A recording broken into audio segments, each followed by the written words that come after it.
Ah, c'est inscrit à 11h.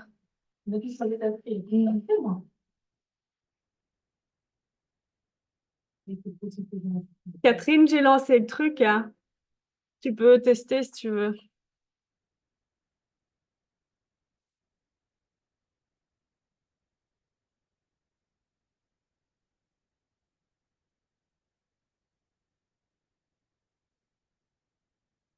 Attends, je te mets en panéliste. Ok. C'est en anglais, en fait, Anita. Oui, je fais pour ça que la nuit, je vais me connecter et puis je fais autre chose. Comme ça, vous avez vos stats, non? C'est tout pour ça. Oui, mais là, en fait, là, on est à 41, donc c'est bon, on est à 25, on est à 61. Ah, ok. Elle a eu du succès. C'est le pool qu'il faut partager. J'ai pas besoin de me connecter. Regarde un peu si tu as une option panéliste là. Je t'ai envoyé. Ah voilà, attends. Je me connecte pour que tu puisses voir ce que ça donne.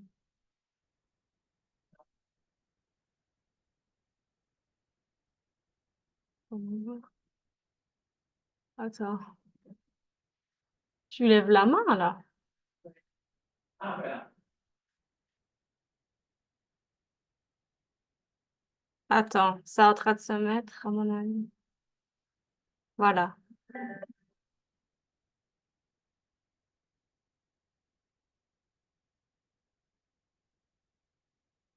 Et tu m'entends bien là? Tu m'entends pas? Bah, t'as pas ton son à mon avis, hein. Et là? Ouais. Non, je t'entends pas. Toi, tu m'entends. Moi, je t'entends, donc ça va. Mais j'ai un problème alors, moi. Comment ça se fait?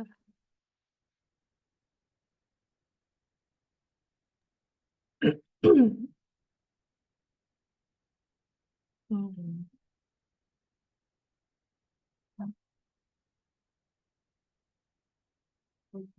Bah, là, je t'entendais il y a 2 secondes. T'as fait quoi? Là, t'as coupé ton micro, hein. Comme ça? Voilà, voilà, c'est bon, ouais. Ah. Bon, écoute.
Vous m'entendez?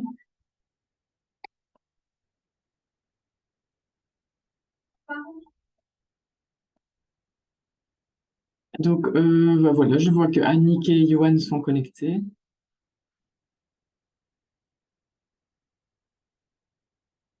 Ce qui m'inquiète, c'est que Madame Richel n'est pas encore connectée.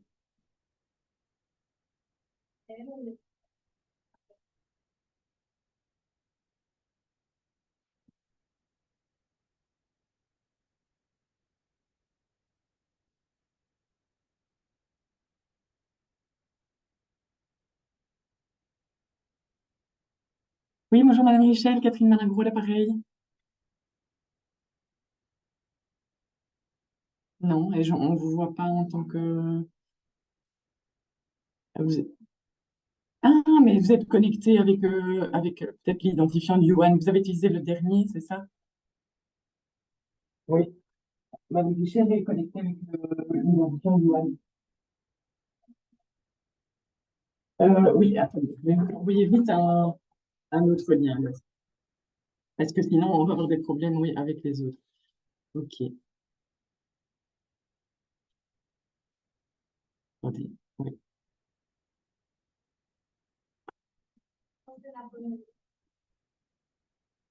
Je vous envoie ça. Oui, oui, attends. Oui, attendez, je parle à Chloé en même temps.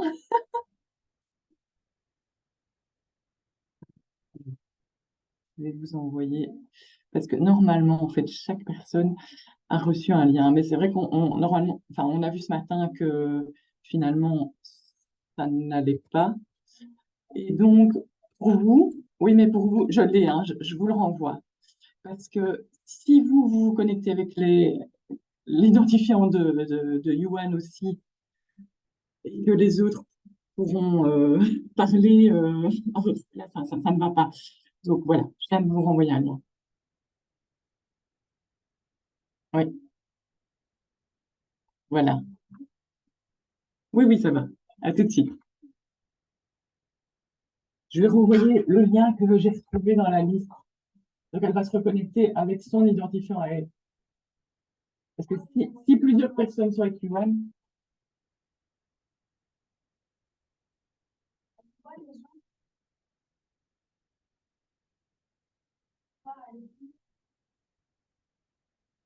voilà, Madame Richel, on voit que vous êtes connectée. Il y a juste le Vous micro. m'entendez là normalement? Voilà.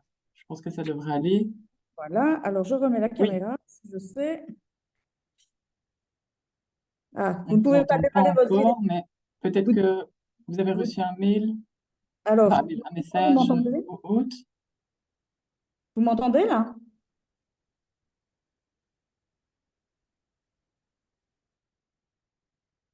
Non, là, le micro est coupé. Et là, vous m'entendez? Moi, j'entends pas, Louis.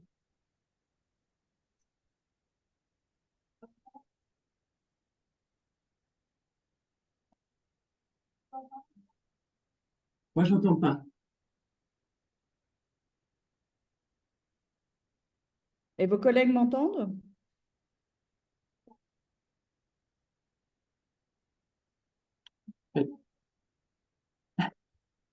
Voilà, on vous voit maintenant, mais moi j'ai un problème Vous de son. m'entendez? Pas.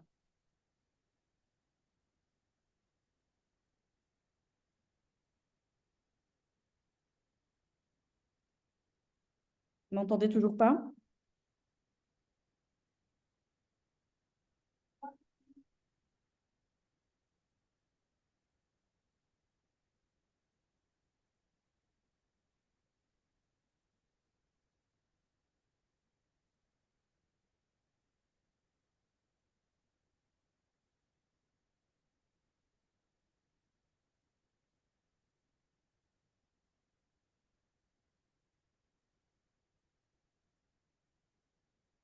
Vous m'entendez pas encore?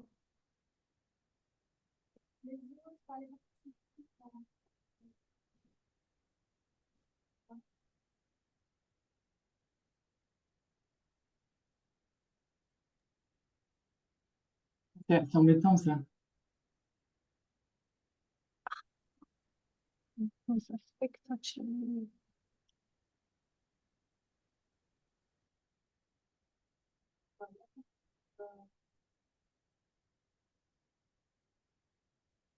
Moi?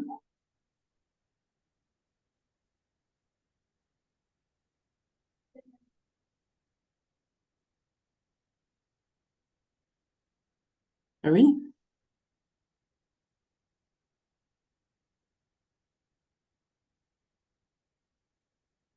Non?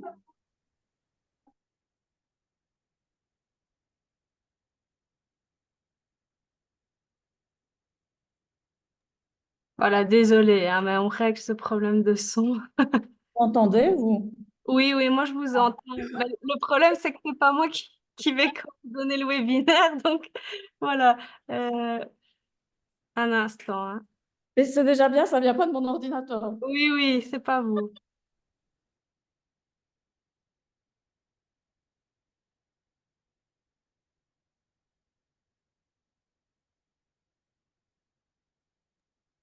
Catherine, tu sais mettre ta caméra et ton micro là, normalement. Attends. Il faut que tu mettes en co-haute, hein. Ah oui, voilà.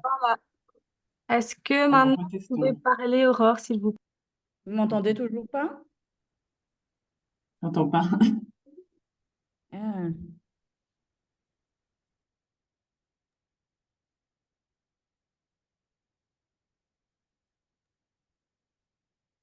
Attendez un instant.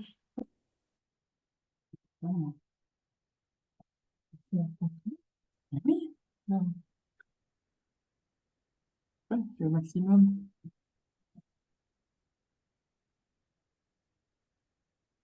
Il y a un peu de son. Oh, c'est pas que ça, parce que moi, je ne comprends plus. Je me suis connectée, donc bah, tout le temps. Sinon, je vais te laisser mon tout le monde nous entend, on est 4 hein, donc. Ouais, non, mais je veux dire, c'est quelqu'un qui est là. Donc, tout le monde entend, moi, j'entends. Ouais, c'est rien, il n'y a pas encore. Mais oui, mais comment on fait là? Je vais te laisser mon PC, tant pis. Ce que tu veux faire, je vais rester avec toi, je vais essayer mon PC. Moi, je vais faire un. Oh, oui. Mais vous pouvez être une intégrale. Oui. Ouais. C'est pas, je peux voir que je puisse faire moi. Parce que nous, on suit tous les deux, on regarde le PC. Par exemple, on va voir. Ben là, je partage chez moi et je parle chez vous. Non, où tu vas, où tu vas aller, voilà. Déménage, vous pouvez. Enfin, oui, maintenant, on ne pas non plus. Parce que j'ai de tête. Vous n'entendez pas du tout? Moi, j'entends. Ah, tu vois, elle entend, mais non, juste qu'elle. Je crois que l'entend pas.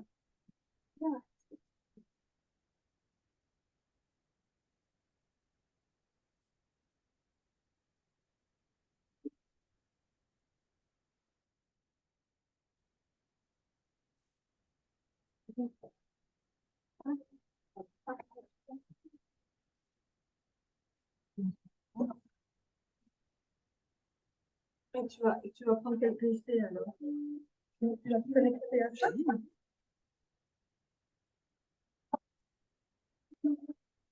Bon, quand on peut parler. D'accord. Ouais, moi, je vais faire mon écran aussi. Et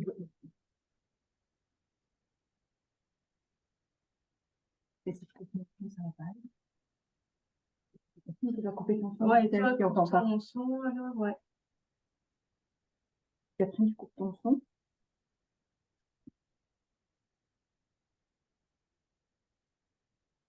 Ah, je comprends pas. Ouais, ça, ouais, c'est Je coupe ici, comme ça. Bien. on coupe tout le son et ton micro. C'est-à-dire le micro, Ah, le tu vas micro. le garder ouvert. Ou alors, toi, tu mets le micro. Mais oui, mais le problème, c'est que moi, je ne suis pas connectée en tant que. Donc, Ah elle, oui, elle c'est doit vrai. garder Ouais, son t'as micro raison. ouvert et moi, je dois Donc, garder. ouais, Qu'est-ce que je toi, fais? donc, tu Ton coupes son. ton son Ça? à fond. C'est ça? Oui. Tu l'as coupé, là? Oui. Ok. Alors, Et ton voilà. micro? Ouais, tout. Mais du coup, oui, bon.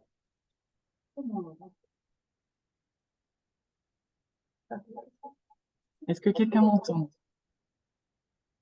Merci. On va y arriver. Oui, il y a un micro. Parce que moi, on est d'accord, c'est possible. On n'entend pas.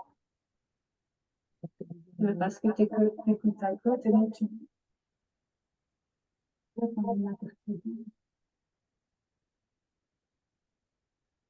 Attends, ne parlez plus, parlez entre vous deux. Madame Richer, vous avez votre présentation toute prête? Vous la partagez, hein, je la partage pas. Est-ce que vous m'entendez correctement maintenant? Oui. Ah, c'est parfait. Parfois, le problème, c'est dans le son, la petite icône à gauche en bas. Il y a les paramètres du haut-parleur et du micro à régler là-bas. Là où il y a le petit micro, là, désactiver le micro. Parfois, il faut changer quelque chose là-bas. Oui. En Il y a une petite flèche à côté du micro et il y a sélectionner un haut-parleur. Et peut-être c'est le haut-parleur qui n'est pas bon.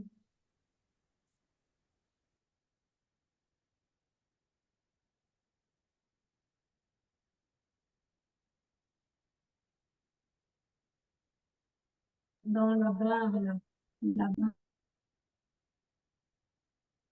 Vraiment tout en bas dans l'application Zoom, à gauche, où il est mis désactiver le son.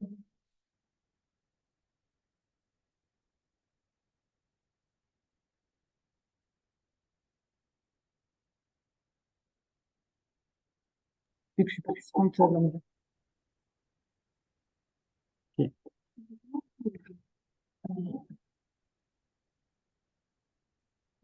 Là, on entendait bien, hein, Catherine. Là, vous entendez. En fait, il n'y a que nous qui avons un écho. Donc c'est alors c'est pas grave. Ouais, vous n'avez pas d'écho, quoi? C'est juste pour Si, il y a un écho maintenant. Après, on coupera tout. Il y a un écho.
Bonjour à tous.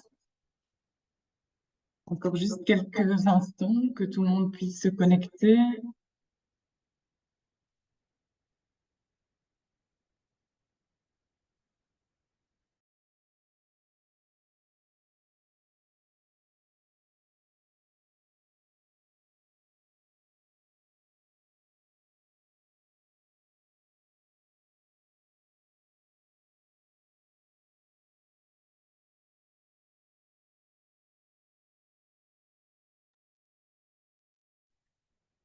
Good morning, everyone.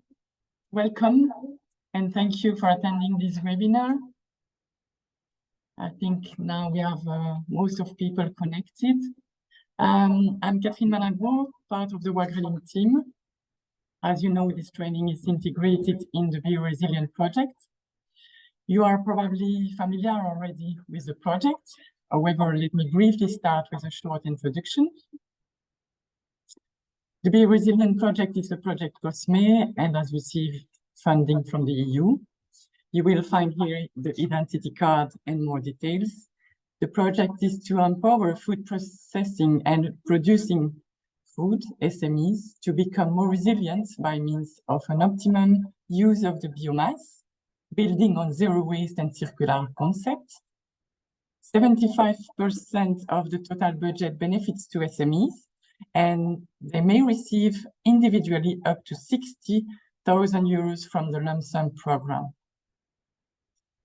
Be Resilient brings together 8 clusters with a background in agri-food industry.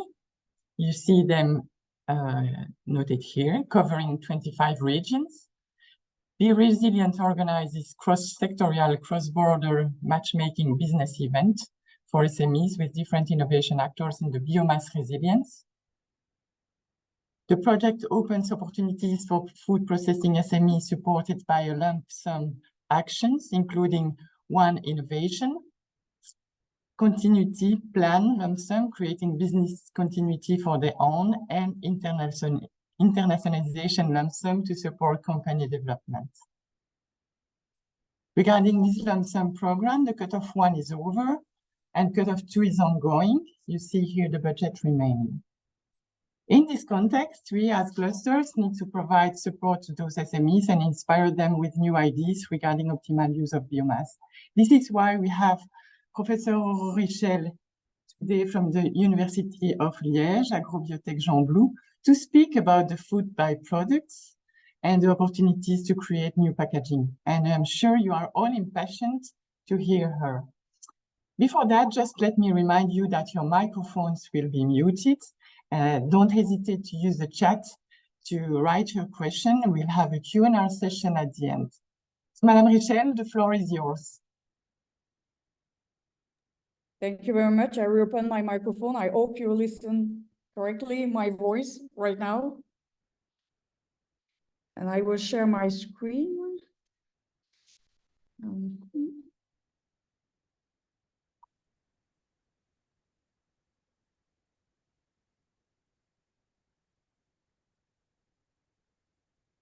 Do you see my screen? Is it okay?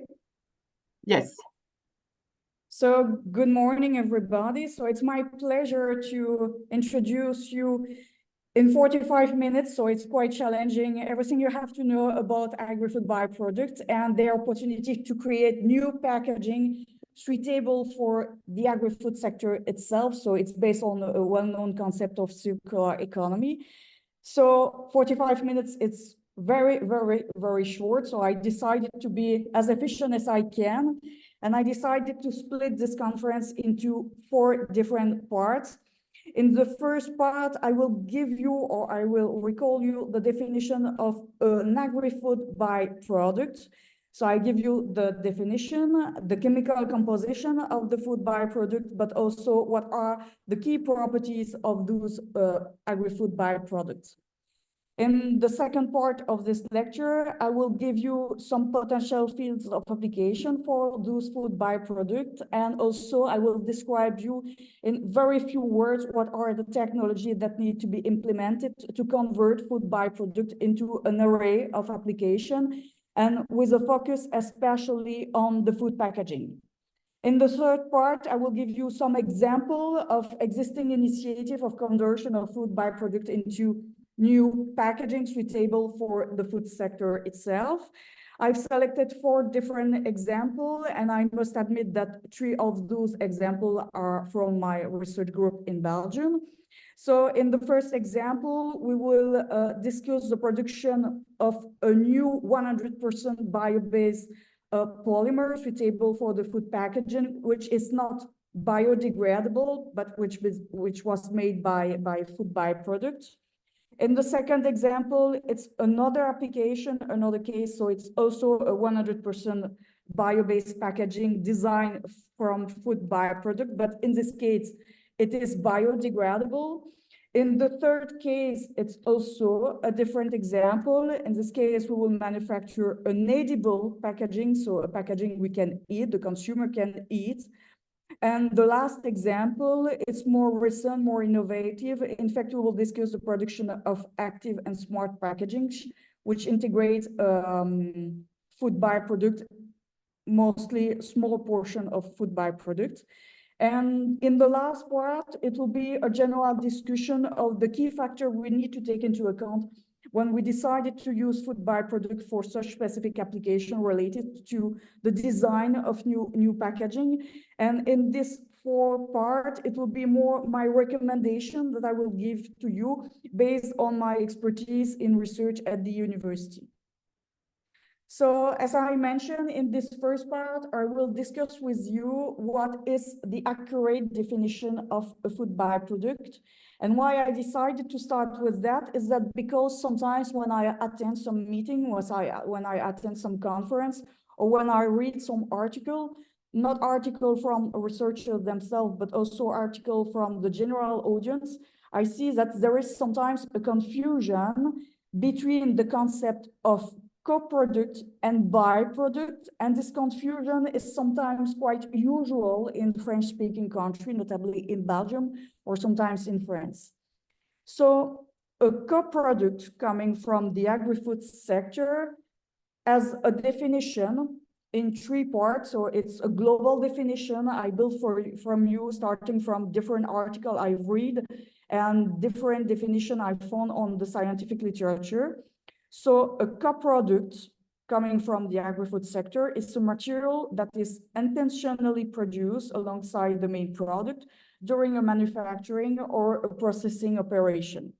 So a co-product is typically something which is valuable and is produced with the intention of being used or sold. So a co-product has a financial value and is part of the financial reporting of an industry. The generation of this co-product or those co-products is often part of a designed and efficient processing system. So a co-product is something which is valuable with as a price on the market and which is produced with the objective to be sold or to be used. It's not the same for a byproduct. A byproduct is something which is quite different. A byproduct is a matrices, a component that is unintentionally or incidentally produced and which results from the production of the main product. So a byproduct is not the primary purpose of the manufacturing process, and the production of this byproduct is not the main goal. In general, byproducts do not have any value, commercial value, but may have a commercial value, and its management may involve disposal, reuse, or finding alternative use. There are some examples to be sure to understand the definition and the difference between a co-product and a byproduct. A co-product could be wheat bran, for instance, which is the co-product from the manufacture of flour and starch. And wheat bran, which is rich in fiber, is usually sold as a food additive to enrich breakfast cereals or bread or something like that, or can be used as an ingredient in feeding systems, so food for the animal. It's the same example for soybean meal, which is the co-product of the extraction of soybean ore, for instance, which is rich in protein and which is sold as an ingredient or an additive in animal feeds. By opposition, you will see two examples of byproducts, which are the purpose of this page. So an example of byproduct, it could be, for instance, the tomato peels and the seeds in mixture coming from, instead, from a manufacturer that produce tomato sauce. It could be also orange peel, which are generated in industry which manufacture orange juice. So obviously, a byproduct can become a co-product, and it fulfills the requirement of the circular economy design in Europe. And to do that, the industry has to identify additional use or market for the originally considered byproduct. The industry has to improve the quality and property of the byproduct to reach specific properties, specific characteristics that fulfill the requirement of several application sectors. And the industry has to optimize the production process to enhance the yield, the quality, and the value of the byproduct the industry generates. So overall, this transition between a byproduct and a co-product is or could be economically beneficial, allowing company to capitalize on resource that would otherwise be considered as a waste. So from a strictly legislative point of view, usually byproduct and co-product fall into two different legislation. So when we speak about byproducts, and if we have a look on the state of the art, we will see that usually byproducts are composed of organic molecules, and sometimes we find some traces of inorganic component, which could be calcium, potassium, magnesium, silica, or so on. But mostly byproducts are made of organic compounds. We see that there is specificity between the country and the region all over the world. Countries located in Africa, for instance, do not have the same byproduct pool than a country located, for instance, in Europe. Why? Because we do not consume the same raw cereal or the same food. Food byproduct can be variable in quantity. It's, for instance, the case because we have a seasonal variability, and byproduct can be variable also according the humidity levels. You see, for instance, on the left, peels coming from potato, they are known to have a very huge amount of water in it. So it's important to take into account this humidity level when it's question of the storage of the byproduct. The composition of a byproduct can be modified by the process used. That means that, for instance, for two companies which manufacture the same product, which has the same byproduct, those byproducts can have a different chemical composition, mostly due to the process which has been used by those two distinct companies. So there is no specific research and non-generalized approach in the scientific literature. We see that sometimes we have some group which are truly specialized in one kind of byproduct. For instance, researchers in Greece study deeply the byproduct coming from the oil industry. In Belgium, we do not study oil. We study mostly byproduct coming from cereal, for instance. So there's different categories of byproduct, mostly depending on the raw material which is being used in the manufacturing process. We can split byproduct into different categories. We have a first category, which is the byproduct coming from the fruits and the vegetable processing industry. So those kind of byproducts can be peels, it can be also pulps, seeds, stems, pomaces, and so on. We have another categories of byproduct, which are the byproduct coming from the cereals transformation. So in this case, we include the straw, so it's more something which come from agriculture, and we include also the hulls, the sprout coming from malt, and so on.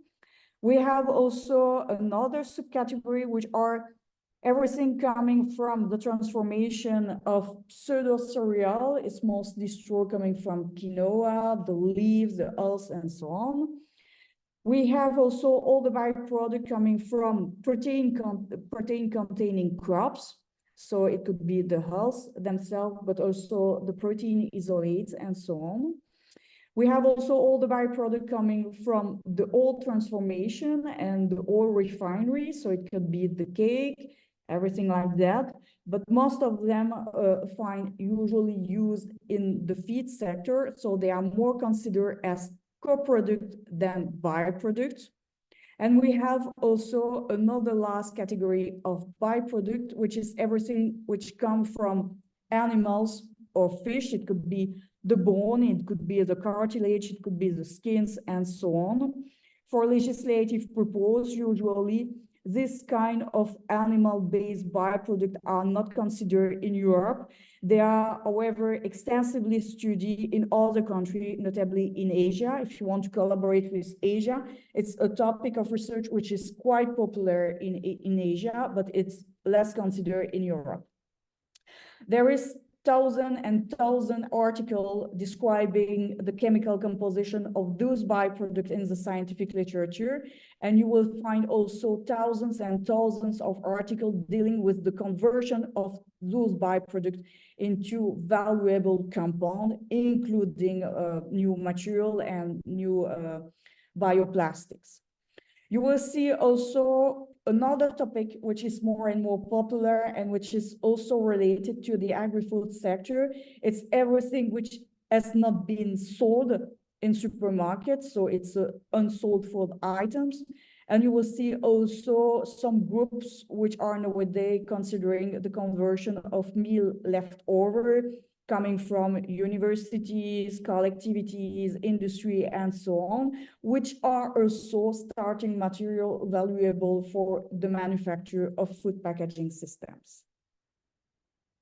So now if we have a look on the chemical composition of those byproducts, we will see that this chemical composition is quite heterogeneous. So a byproduct does not have a fixed and target chemical composition.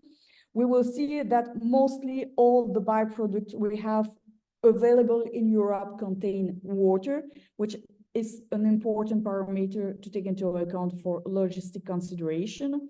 And we will see that most of the byproducts, as I mentioned previously, are made of organic molecules. Amongst this organic molecule, we have mostly carbohydrates. So carbohydrates are in fact the glucides, so the compound made of carbon, hydrogen, and oxygen. Some of those carbohydrates help in the architecture of the cells within the biomass. It's the case of cellulose, hemicellulose, and pectin, which are high molecular weight biopolymers made of sugar. You can find also starch in those byproducts. So starch is a storage biopolymer made also of glucide. In this case, it's glucose. So it's a polymer of glucose. And you will find starch in specific raw material, especially when you have worked with cereal or something like that. It's usual to find some starch in the byproduct. You can find also some free carbohydrate, low molecular weight carbohydrate, which is a case of glucose, galactose, sucrose, and so on. You can find also, when you have cellulose, usually you have another kind of biopolymer in the byproduct, which is lignin. So lignin is also a biopolymer, a very large biopolymer, which is formed by aromatic ring, and which is hydrophobic. It's another kind of organic compound you can find in byproduct. And you can find also lipids and proteins, depending on the byproduct you are studying. You can find also secondary metabolites. So secondary metabolites are a very large class of molecules, which are usually present in small quantity in the byproduct. And you have several classes of secondary metabolites. Polyphenols, which has usually antioxidant properties. You have also terpene, which are quite volatile, and you will find also in some cases some traces of alkaloids, which are nitrogen-containing compounds, which has sometimes a pharmaceutical effect.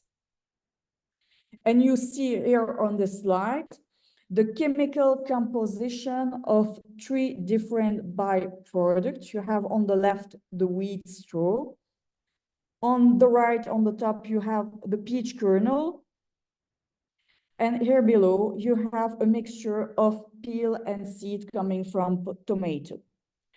What you can see is that in wheat straw, you have a huge amount of cellulose, so a carbohydrate, and you have also a large amount of hemicellulose. Those carbohydrates account for 2/3 of the chemical composition of the wheat straw. Conversely, in the peach kernel and the tomato peels and seed, you will see that the carbohydrate portion is quite low. It represents in both cases less than 40–45% of the raw material.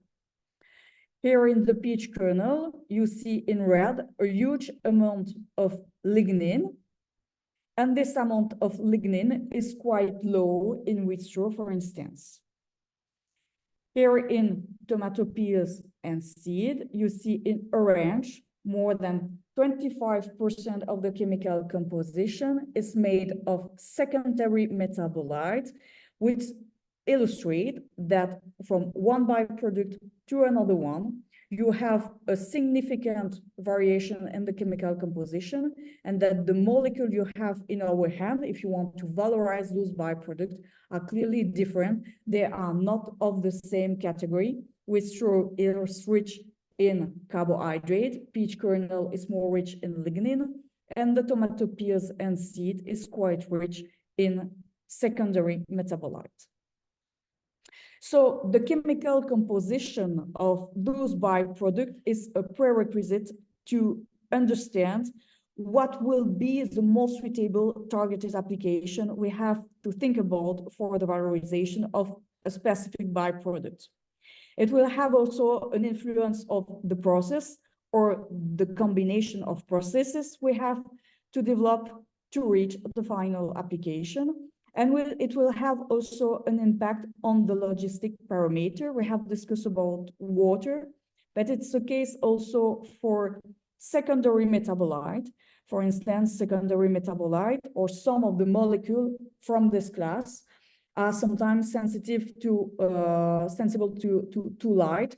So it's important to have this fact in our mind when we have to deal with the storage, because in this case, if we are a molecule that decompose under the light, we have to store the byproduct, for instance, in the dark. For industry, it's also important to have an accurate chemical composition of the byproduct that generate. Why? Because it's important to know if we have to store those byproducts independently one from each other, or if we can mix the byproduct together because they have closely the same chemical composition. So the chemical composition, it's important for logistic purpose, but also to know what is the best target application for the byproduct we can think about. And so it's what we are going to discuss right now. It is what is the best application for a byproduct and which are the technology which need to be implemented to convert those byproducts into valuable things. So here is a general overview of everything we can do using byproducts. You have on the left here, the different kind of byproduct we can deal with. And we have on the right, the different valorization we can think about for those byproducts. On the bottom of the slide, you see the application, which are the one with the less value. It's always for energy purpose. And we have on the top, the application which have the more added value. You see that it's possible to transform byproduct into a panel of things, notably into biogas, which is mostly the case right now. Most of the industry which manufacture byproduct usually use them to generate biogas. We can have also byproduct which should be converted into solvent, into chemical, into packaging, into fiber, but also in other things, notably in food ingredient, additive, pigment, something like that. We have byproduct that could be transformed into food additive or ingredient, or which can be included in the design of new pharmaceuticals or even in the design of cosmetics. To do this panel of transformation, we use usually one or several processes, which could be of the same nature or not. To do, for instance, the production of biogas, we will use mostly a microbial process. So it's a conversion using microorganisms. If we want to do mostly solvent or chemical, usually we use chemical or enzymatic processes. If we want to isolate fibers or to design new material, usually we will use mechanical process. And if we want to design new food ingredient, we will use process which fulfill the requirement of the food sector. So the process is selected as a function of the byproduct we need to transform, but also as a function of the target application we think about. And here is two different examples. We have here, for instance, a byproduct which is rich in polyphenols. Here is the molecule.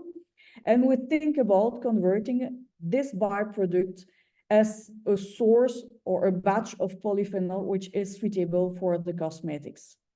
In this case, we will use methodology process which fulfill the requirement of the cosmetic sector. So we will use water to extract those polyphenol. We will use supercritical CO2 or green solvent. We will avoid the use of chlorinated agent or acid or bases or something like that. So the selection of the process is function of the targeted application.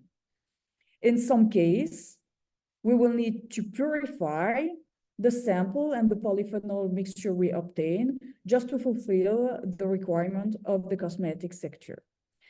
At the opposite, if we want to isolate cellulose from a byproduct rich in cellulose, we will have to use more harsh, more strong processes to isolate cellulose, involving acids, alkaline conditions, sometimes solvent, including alcohol or sometimes chlorinated solvent.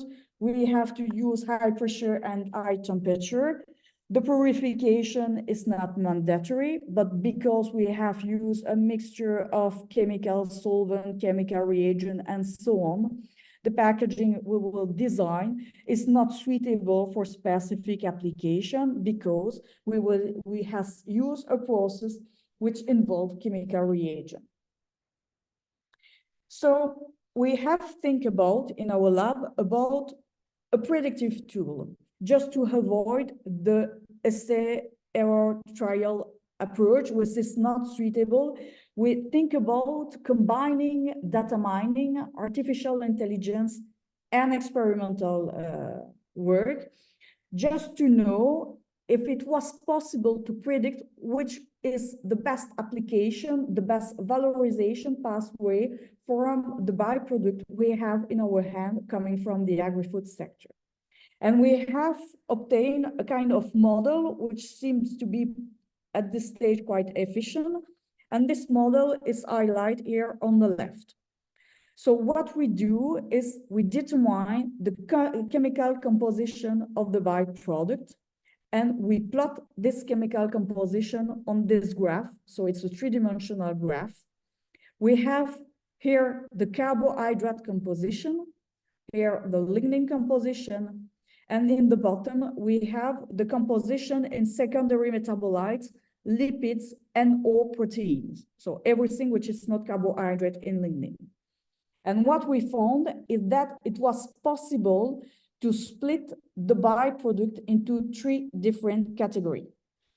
The first category, here in the middle, in pink, is usually byproduct coming from the agri-food sector, which are efficient raw material to design packaging, especially for the food sector.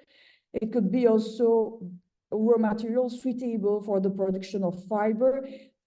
In other words, those kind of material are suitable for material application. In the second category, in the below, we have mostly byproduct which found suitable application in the cosmetic sector, in the pharmaceutical sector, or as food additive. And we have a third category here in green, which are usually the raw material which are the most suitable to design new ingredient also for the food, but also for the feed sector. In other words, it means that if we want to design new packaging suitable for the food sector, we have mostly to take into account those kind of byproducts. Why? Because based on techno-economic analysis and combination with data mining and artificial intelligence approaches, those byproducts seems to be the most suitable to design new packaging and new material for the packaging sector. And now we will see 4 different applications of the use of byproduct coming from the agri-food sector to design new food packaging systems. Why this approach is quite important, the design of new food packaging system using byproducts from the sector is important, is because right now, most of the packaging we have in use for the sector are coming from fossil resources. Less than 1% of the packaging we use right now are bioplastics made from organic material. In 2030, the European legislation will apply a new rule, which means that 70% of all packaging waste need to be recycled and 30% of non-fossil inflows need to be included in the formulation of this new kind of packaging for the food sector, which means that agri-food byproducts are quite strategical if we want to conceive new kind of fuel packaging, and it will stimulate the circular economy mostly in Europe. It answers to specific legislation, and it promotes also R&D and innovation, but also cooperation between industry and university. Since 2010, we see various projects, notably in Wallonia, related to the identification of the different industrial agri-food byproducts that are suitable for the design of those novel packaging systems. And here is maybe what we can do with those byproducts. We will see that we can do 2 different things. The byproduct can become the main component in the formulation of the packaging. It means that the byproduct will be converted using specific process into molecule, which will be the main component of the final plastics or the final packaging. Here are 3 different strategies which are well known in scientific literature and which are nowadays designed in specific industry. The main example is maybe the oldest one also, is the extraction of starch or cellulose from specific byproducts, which will be modified and integrated as film for food packaging system. We have another approach, which is to depolymerize starch or cellulose into very low molecular weight molecule, and this molecule will be used as monomer or copolymer to be polymerized into bioplastics.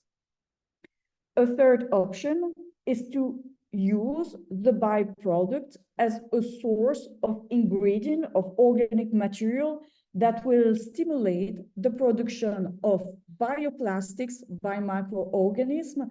It's the case of polyhydroxyl alkaloate and polyhydroxyl butyrate, which are common bioplastic we can use for food packaging system.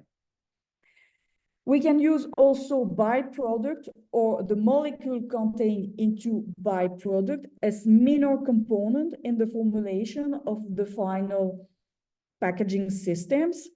In this case, it's usually the secondary metabolites which are of interest, and it's usually the case in the design of new active and smart packaging systems. And here is the first example of what we can do with agri-food byproducts. In this case, it's a project which is granted by Europe. So it's a cost action which has as an objective to design new polymer suitable for the packaging and starting from specific byproducts. The byproduct selected is wheat straw, which is rich in carbohydrates, and we will use several chemical processes to generate two molecules, two monomer, furan decarboxylic acid and ethylene glycol, which will be polymerized together to give this new kind of polymer. So it's polyethylene furanoate, which looks like PET, so polyethylene terephthalate. So it's a suitable material to be used as a packaging for the beverage, for instance. This packaging is 100% bio-based, but it's not currently biodegradable. So it's a substitution to polyethylene terephthalate, but it is not a biodegradable packaging systems. Another example is this one. This one is in fact the generation of film which are suitable to cover fruit and to avoid them a deterioration during their storage or their transportation. In this case, we will combine two molecules coming from two different byproducts. We have in one case pectin coming from fruit byproduct. In this case, it's dragon fruit, but it could be also transposed to other more local raw material, for instance, to apple or pear or something like that. So we isolate pectin using a water treatment, and we combine pectin with starch coming from the peel of potato. We perform a kind of film which is suitable to protect the fruit and to avoid the deterioration and the loss of water during their storage. Here is also another example. So it's a more complex and more specific example. You have here the isolation of a very specific molecule, which is here in white on the slide. So this molecule is suberin. So suberin is a very complex biopolymer, which is composed of this part of the left, which looks like lignin.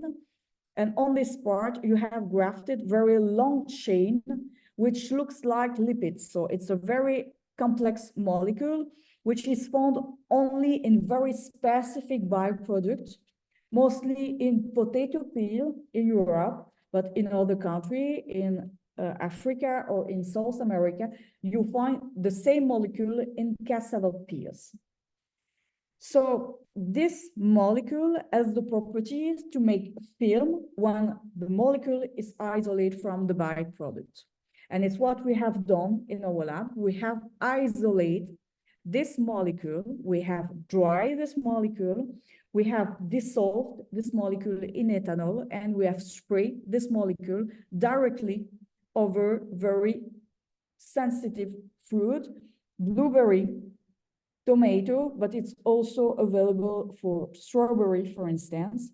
And we see that this new packaging has the possibility to avoid the fruit to lose water during their storage. The film we have generated is also 100% edible. That means that it's possible to eat the fruit without washing it.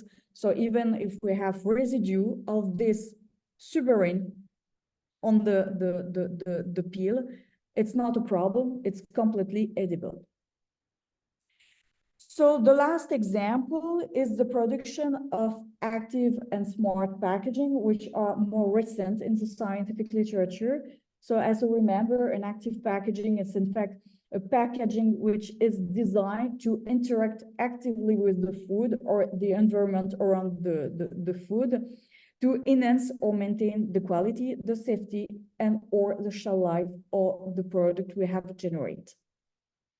By opposition, a smart packaging is something quite different. So it's a packaging which has been designed to monitor the state of the food itself and or its surrounding environment, thereby providing information on the quality and or the safety of the food through various signals.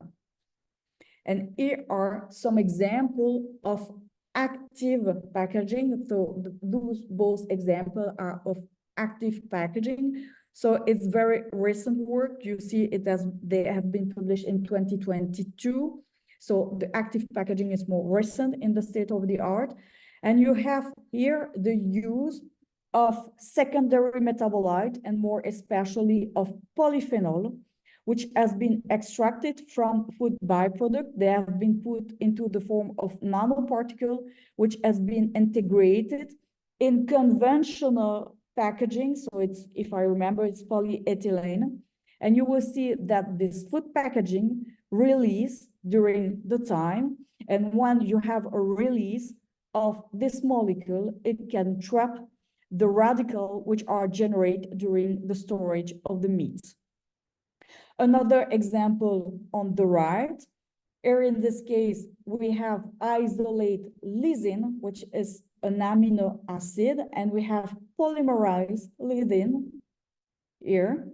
We have grafted the polymer onto polypropylene, which is a common raw material in the design of food packaging.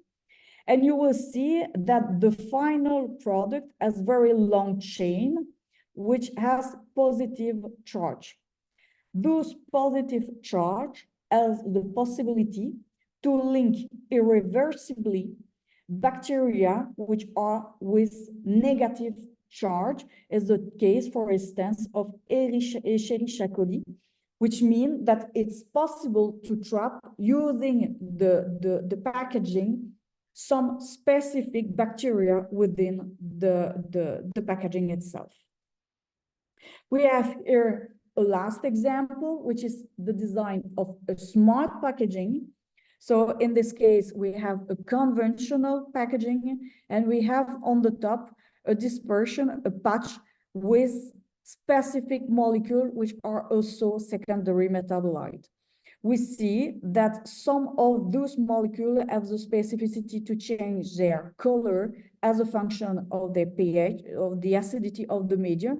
So it can be an indicator of the storage or some failure in the storage on specific foods, for instance.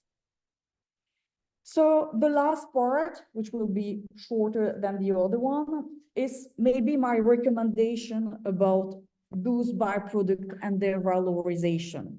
So we have seen it's a very large class of material coming from the agri-food sector, which are usually inexpensive. They do not have any value and they are underutilized, but they have a potential to produce a large array of application, including packaging systems suitable for the food sector. We have seen some example, which is what's possible to generate films or coating, and it will be also an option to decrease our consumption of petroleum-based resource in the design of packaging systems. So food byproduct could play a key role in circular economic model. We have seen that there is a lot of research which are performed on those byproducts. There are a lot nowadays of research programs. There are a lot of possibility of innovation and combination between university and industry, for instance. It offers also the potential to create industrial symbiosis, and so on and so on. However, we see sometimes there is a kind of disorganization of the research landscape. For instance, in some specific countries, we study exactly the same byproduct, but for two distinct applications.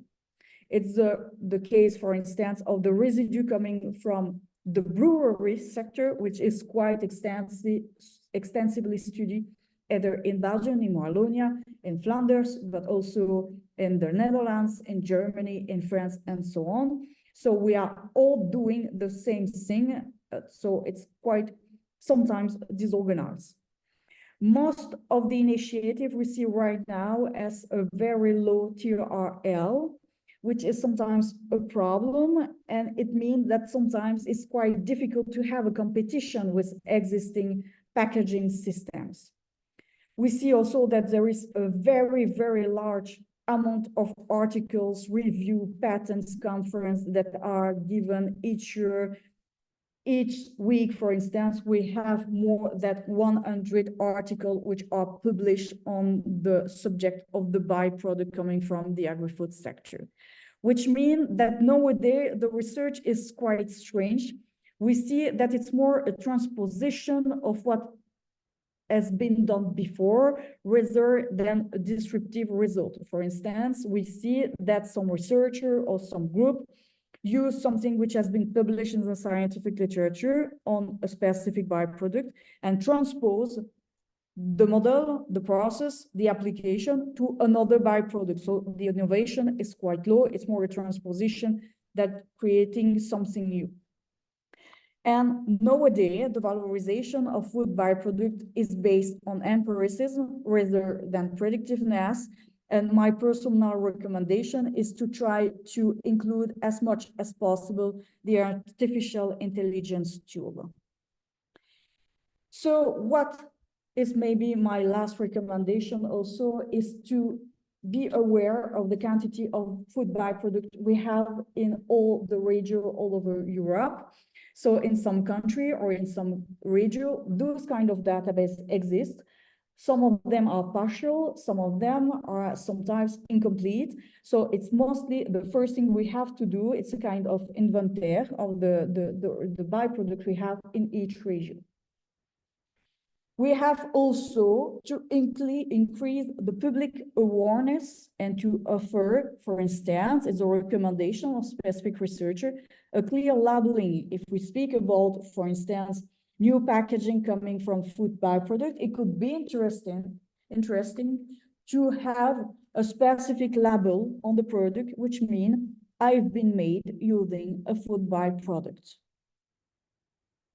So it's also important if we design new packaging systems starting from food byproduct to standardize the test for their recyclability, their biodegradability, or the compostability. It's also a requirement. And it's also important to make life cycle assessment for all the new product and all the new value chain we need, we want to design. A final recommendation is also to take into account the energy requirement on the whole value chain.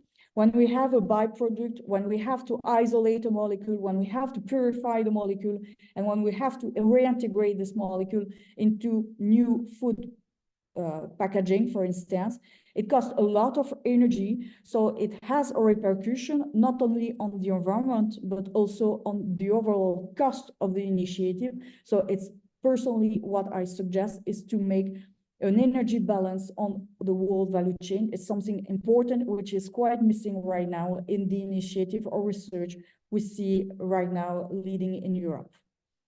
So as a conclusion, we have seen that the food byproducts represent a unique opportunity as renewable feedstock, notably in the design of new circular economy path, and notably for the design of new packaging systems. We have seen different examples of 100% packaging system which are biodegradable or not, which can be edible or not. And we have seen some example of the integration of molecule coming from byproduct as additive in the design of active packaging systems. We see that it's something which is quite interesting and strategic because we have obviously the European legislation above us, but it's also important if we want to create, to materialize industrial symbiosis and so on and so on. We need, however, a clearer definition of any regional issue to avoid exploratory research, which is sometimes the case right now. And my personal recommendation is to include as much as possible the artificial intelligence in the valorization of those byproducts, to supervise the risk we can generate, and to study more deeply the question related to toxicity, generation of microplastic coming from this new kind of food packaging systems. But we have also to take into account the end-of-life management of this new food packaging system made of byproduct. We have also to strengthen our communication to the general audience, because we know that the acceptability of the general audience is the key of success if we want to implement new initiative in the frame of the circular economy. So I thank you for your kind attention. I've been maybe 5 minutes too long. So I let you my information, my contact information, my email address if you want to ask some questions, because I'm not sure we will have the time to answer all the questions you will have. And I thank you for your kind attention.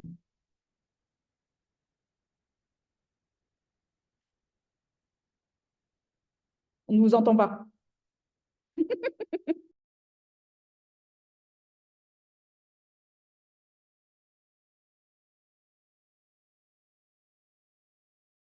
No?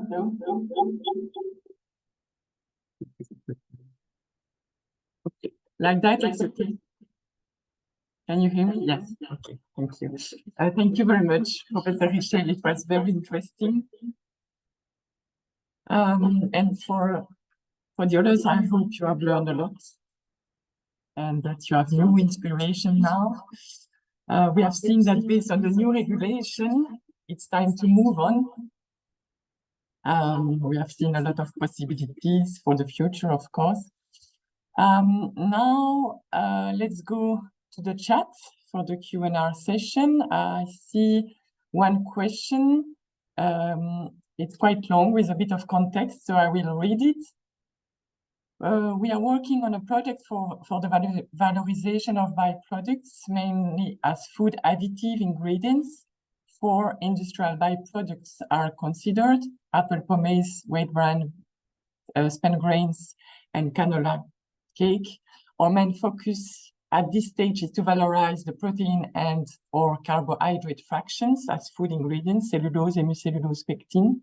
One of our big preoccupations is the use of solvents, sometimes toxic, that are usually released into the environment.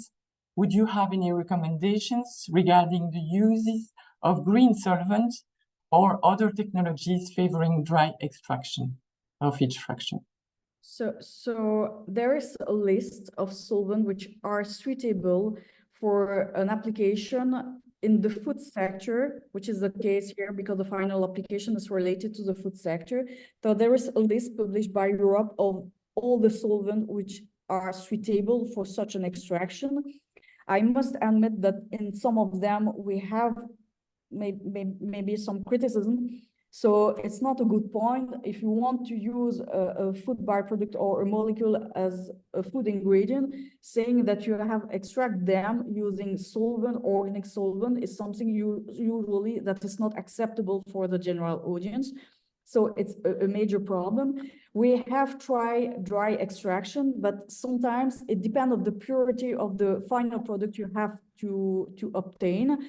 We have seen that when we perform dry extraction, sometimes we have impurity in the final product that could hinder some final application. So we have to know, in fact, what are the purity of the final material we have to reach. Another option is also to use green solvent, but green solvent there are not a large spectrum of green solvent. We have sometimes supercritical or subcritical solvents. It could be water, it could be carbon dioxide, for instance, but it depends. Sometimes the yield are not quite good. Some researchers work also on what we call the natural deep eutectic solvent. So it's a new kind of solvent which has been done by combining several molecules which originate from biomass. So it's natural product. So it's new kind of mixture. Some of those solvents are quite expensive. And we have also the question of the recycling after the use of those solvents. So my first, maybe my first recommendation is to have an access to the purity and the composition of the final product we have to target, because based on that, we can anticipate the nature of the solvent we have to deal with. It's not the same if we have to have a high purity at the end or a low purity. If we have to obtain a high purity, most of the solvent or the fast yielding solvent are usually mandatory. Okay. Thank you very much. There is no other question from the chat. Just thank you again. People need to leave, so I see that it's time. Just a last question then. Do you know examples of ongoing industrial plans for valorization of byproducts, tomato, wheat bran, quinoa, couscous, obtaining lactic acid, phenolic compounds, fermentable sugar, and rentability? Industrial, no. I know several research groups who perform this kind of research, but in industry, no. I have provider of the byproduct, but I do not know industry who work on their valorization. So usually we have contact with the provider of the byproduct because they want to find a solution for something which is considered as a waste. We have sometimes contact with research group, and it's something which is quite missing also. It's the cross-link between all the actors on the value chain. It is an example, but it's not a unique example. So maybe we can discuss, I can send you the contact detail of the researcher who work on those problematic, but to my personal knowledge, I do not know industry who are working on the valorization of those specific byproducts. And I can send you also the detail of the provider of those byproducts. Okay, thank you. So no other question. Thank you very much, Madame Richel.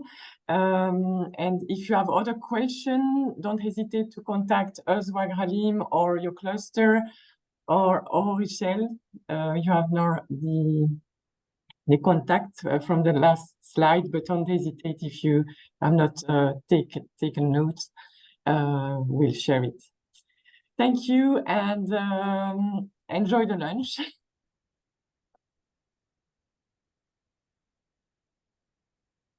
Thank you and bye-bye. Je vais rester connecté si vous voulez pendant quelques minutes. Oui, on peut rester connecté. Tu peux remettre. J'ai un petit souci technique de micro, hein, comme tout le monde l'a remarqué. C'est embêtant, heureusement que j'ai des collègues. Mais ça voilà, c'est pas... On vous entend bien, donc... Voilà, ben, merci beaucoup, très intéressant. Nous avons enregistré donc la présentation, hein, pour ceux qui n'ont pas pu se connecter. Voilà, c'est vrai que certains collègues finalement n'ont pas pu assister, mais voilà, c'était très intéressant et c'est vrai que pas mal d'inspiration. Mais c'est compliqué de tout résumer en 45 minutes, c'est tellement large et en plus, c'est très spécifique entre régions. On fait pas la même chose chez nous qu'on le fait ailleurs et parfois, c'est un peu compliqué d'essayer de tout résumer. Bien sûr, mais voilà, c'est vrai que il fallait bien à un moment donné se donner un laps de temps défini, parce que sinon on n'a pas tout le monde, mais voilà. Mais on va vous reconnecter, Madame Richel, parce qu'on a d'autres projets qui sont dans la valorisation des déchets, comme je vous avais dit, notamment des déchets fruits et végétaux. Et donc, on va vous recontacter d'ici peu. Et c'est ce que je mentionnais, en fait, les inventaires, parfois, n'ont pas été faits par région. Alors, je ne sais pas si la Wallonie a avancé là-dessus, sur les inventaires de sous-produits à un moment donné, Mais dans les premières listes que l'on a fait, il y avait pas justement les fruits et les légumes. Il y avait les produits céréaliers, il y avait beaucoup de coproduits. Et je pense qu'il faudrait peut-être recompléter cette liste. Oui, effectivement. Ma collègue me fait signe qu'il n'y avait pas les fruits végétaux. Oui. Bonjour, il y a quelques fruits qui font partie de l'IST, mais après, on a les données Régine qui permettent déjà d'avoir un aperçu, mais en fait, un inventaire complet en région Wallonne, à ma connaissance, il n'y en a pas. Non. Et c'est ça qui est problématique parce qu'on sait que parfois on pourrait combiner des matières parce qu'elles sont proches d'un point de vue de composition chimique. Et donc, ça pourrait permettre d'avoir des tonnages suffisants pour faire certaines applications. Mais comme on n'a pas cet inventaire, on n'a que des parties ou alors on n'a pas les tonnages ou on n'a pas, je pense que c'est peut-être une des choses que vous pourriez demander. Le Ces problème, périodes. c'est aussi la volonté de certains acteurs de communiquer là-dessus, parce qu'il y a déjà eu je sais, des volontés de pouvoir cartographier les coproduits. Et bon, voilà, ça n'a malheureusement pas abouti. Par contre, nous, on dispose quand même de pas mal d'informations. Et donc, on peut être au relais aussi. Si vous cherchez une typologie de coproduits, on peut vous emmener vers les industries mais qui disposent de ces coproduits. Et nous, on a déjà une vision qui n'est pas précise, mais en tout cas qui permet d'identifier l'acteur avec une quantité relativement précise. Et ici, donc, pour le projet sur lequel on travaille, c'est vrai que je pense qu'ils ont les données pour les marchés en fait espagnols, parce que le coordinateur est espagnol. Bon, après, tout le reste sera normalement envisageable, comment dire, et transposable à l'étranger, mais sur les données de marché à Valence notamment, hein, puisqu'il y a des gros volumes aussi de tomates et autres fruits, ça, ils ont déjà répertorié pas mal de données. Mais bon, voilà. On vous laisse parce qu'on enchaîne avec une autre réunion. Moi, j'enchaîne avec mon repas de midi. Voilà. Un tout grand merci en tout cas, c'était extrêmement bien réalisé et c'était très, très intéressant. Vous avez la présentation, vous pouvez la diffuser, hein. Je pense que les images sont libres de droit. Il y en a certaines qui viennent de mes publications, donc Oui. Donc, si vous en avez besoin, vous pouvez l'utiliser. ici, comme je vous avais dit, ce sera diffusé parmi les clusters du projet. On va pas la diffuser à l'extérieur, à moins que quelqu'un nous demande dans un cluster si un de leurs membres est intéressé. Sinon, voilà. Là, vous l'avez dans les deux formats, je pense. Oui. Merci beaucoup. Merci. Merci, à bonne journée, au revoir. Merci également.